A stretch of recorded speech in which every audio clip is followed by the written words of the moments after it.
உழைக்கும் தோழர்களே ஒன்று கூடுங்கள், உலகம் நமது என்று சிந்து பாடுங்கள். உழைக்கும் தோழர்களே ஒன்று கூடுங்கள், உலகம் நமது என்று சிந்து பாடுங்கள். மேடு பள்ளம் இல்லாத சமுதாயம் காண என்ன வழி என்று எண்ணி பாருங்கள். அண்ணா சொன்ன வழி கண்டு நன்மை தேடுங்கள். அண்ணா சொன்ன வழி கண்டு நன்மை தேடுங்கள். நீங்க நல்லா இருக்கணும், நாடு முன்னேற, இந்த நாடெங்கும் இல்லாம இல்லை என்றாக.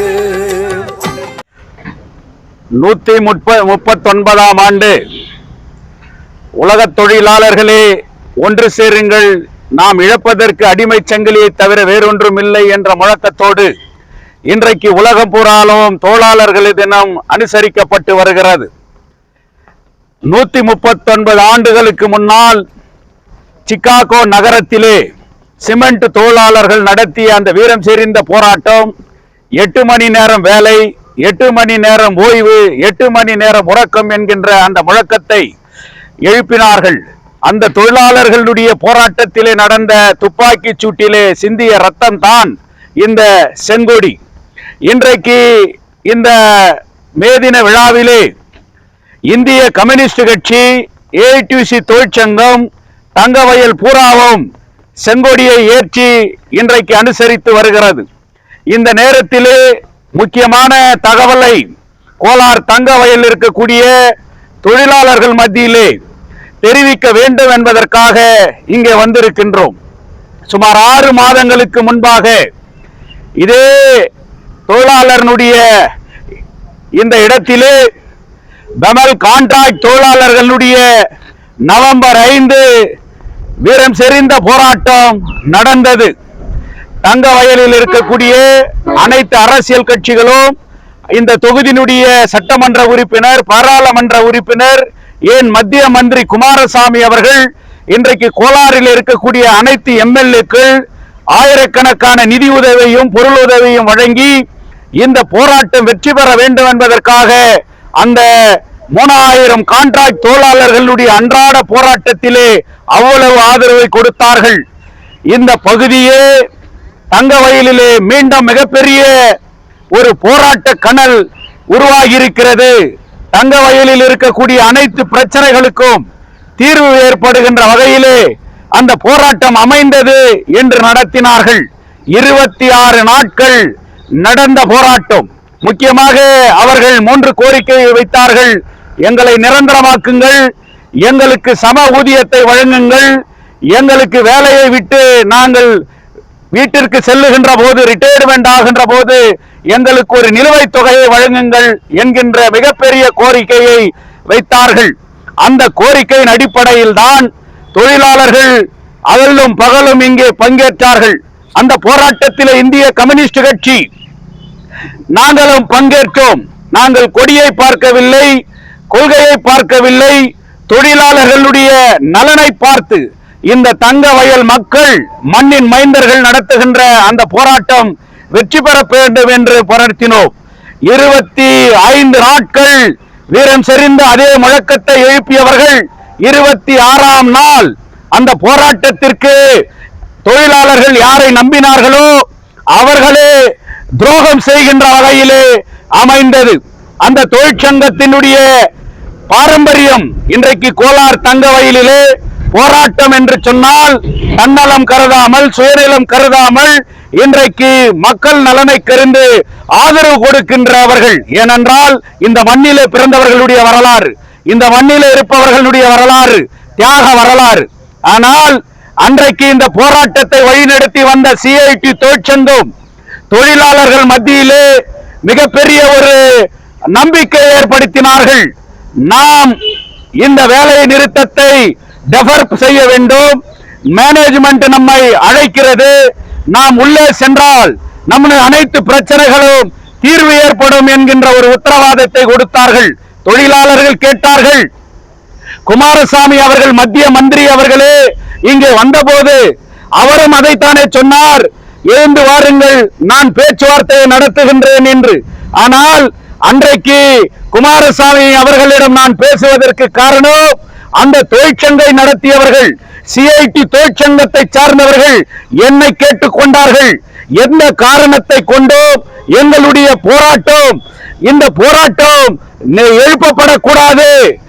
RLC-யிடம் நடந்த பேச்சுவார்த்தையில் ஒரு அக்ரிமெண்ட் கிடைத்தால் தான் எங்களுக்கு தீர்வு கிடைக்குமே தவிர, குமாரசாமி அவர்களை நீங்கள் எங்கள் சார்பாக பேசி இந்த போராட்டத்தை எழுப்பாமல் பாதுகாக்க வேண்டும் என்ற கோரிக்கையை அந்த தொழிற்சங்கம் என்னை கேட்டது. அதனால் தான் அவர்களின் சார்பாக அன்றைக்கு மத்திய மந்திரி குமாரசாமி அவர்களிடம், இந்த ஊரில் இருப்பவர் அனைத்து அரசியல் கட்சி ஆதரிக்கிறார்கள், அவர்களையும் கேட்டு நாங்கள் முடிவு செய்கின்றோம் என்று சொன்னோம். ஆனால் அந்த தொழிலாளர்கள் எந்த அரசியல் இயக்கங்களையும் நம்பவில்லை, அரசியல் இயக்கங்கள் ஆதரித்தவர்களையும் நம்பவில்லை. ஏன் இதை சொல்லுகின்றேன் என்று சொன்னால், சிக்காகோவிலே அந்த தொழிலாளர்கள் எங்கள் உயிரே போனாலும் சரி, எங்கள் உரிமை பாதுகாக்கப்பட வேண்டும் என்பதற்காக தங்கள் உயிரையே கொடுத்தார்கள். அவர்கள் சிந்திய ரத்தம் தான் 8 மணி நேரம் வேலை, 8 மணி நேரம் உறக்கம், 8 மணி நேரம் ஓய்வு என்கின்ற அந்த சட்டம் உருவாவதற்கு காரணமாக இருந்தது. 26 நாட்கள் நடத்திய அந்த போராட்டத்திலே துரோக செயலை யாரும் மறந்துவிட முடியாது. இன்றைக்கு என்னை நம்புங்கள், நான் உங்களோடு இருப்பேன் என்று சொன்ன மீனாட்சி சுந்தரம் இன்றைக்கு 6 மாதமாகிறது. தொழிலாளர்களுடைய முகத்தை பார்ப்பதற்கு அவருக்கு இன்றைக்கு வக்கில்லை. தொழிலாளர்களை பார்த்து இன்றைக்கு ஏன் இன்றைக்கு எழுப்பப்பட்டோமே, இன்றைக்கு உங்கள் பிரச்சனை இன்று வரை தீர்க்கப்படவில்லையே, இதற்கு என்ன காரணம் என்று சொல்லி ஒரு கேட் மீட்டிங் போட்டு கூட அந்த தொழிலாளர்களை சந்திக்க தைரியம் இல்லாத ஒரு தலைவன் ஏன் இந்த போராட்டத்தை நடத்துவதற்கு தங்கவயலுக்கு வர வேண்டும்? தங்கவயலுடைய அரசியல் கட்சிகளை ஏன் ஏமாற்றப்பட வேண்டும்? தங்கவயல் பொதுமக்களிடமிருந்து ஏன் நிதி வசூல் செய்யப்பட வேண்டும்? இன்றைக்கு ஆயிரக்கணக்கான லட்சக்கணக்கான ரூபாய் அந்த தொழிலாளர்களுக்காக ஆதரவாக கொடுத்தார்களே, அந்த வெளிப்படைத்தன்மையை ஏன் இன்றைக்கு தொழிலாளர்கள் மத்தியிலே இன்றைக்கு அவர்கள் செய்யவில்லை? தங்கவயல் என்றால் காதிலே பூசொத்தி கொண்டிருக்கிறார்களா? இன்றைக்கு BML கான்ட்ராக்ட் தொழிலாளர்களை கேட்டுக்கொள்கின்றேன். இந்த பகுதியிலே இன்றைக்கு AITC தொழிற்சங்கத்தினுடைய கொடியேற்றப்பட்டிருக்கிறது. இன்றைக்கு மீனாட்சி சுந்தரத்தினுடைய அம்பலங்களை, அவர் காட்டிய துரோக செயலை அந்த தொழிற்சங்கம் காட்டிக் கொண்டிருக்கிற அந்த துரோக செயலை இன்றைக்கு AITC தொழிற்சங்கம் உடைத்தெறியும், அதை வெளிக்கொண்டு வருவோம் என்பதை கூட இந்த நேரத்திலே சொல்லுகின்றேன். இன்றைக்கு என்ன நிரந்தரமாக்கு என்கின்ற கோரிக்கை என்னானது? கூலி உயர்வு என்னானது? சமக்கூலி என்னானது? அவர்களுக்கு வேலை விட்டு சென்றால் அவர்களுக்கு என்ன ரிட்டையர்மெண்ட் பெனிஃபிட்? என்ன 6 மாத பேச்சுவார்த்தையிலே என்ன முன்னேற்றம் கண்டிருக்கிறீர்கள்? என்ன நடந்திருக்கிறது என்பதை ஒரு நோட்டீஸ் வாயிலாகவோ கேட் மீட்டிங் வாயிலாகவோ உங்களுக்கு தொழிலாளர்களை சந்தித்து பேசுவதற்கு தைரியம் இருக்கிறதா என்பதை கூட இந்த இடத்திலே கேட்கின்றேன். ஏன்னா இந்த இடத்துல தொழிலாளர்கள் போராட்டத்துக்கு அனுமதி இல்லை. அன்னைக்கு நவம்பர் 5ஆம் தேதி வெட்ட வெயில தொழிலாளர்கள் விரட்டி அடிக்கப்பட்டார்கள்.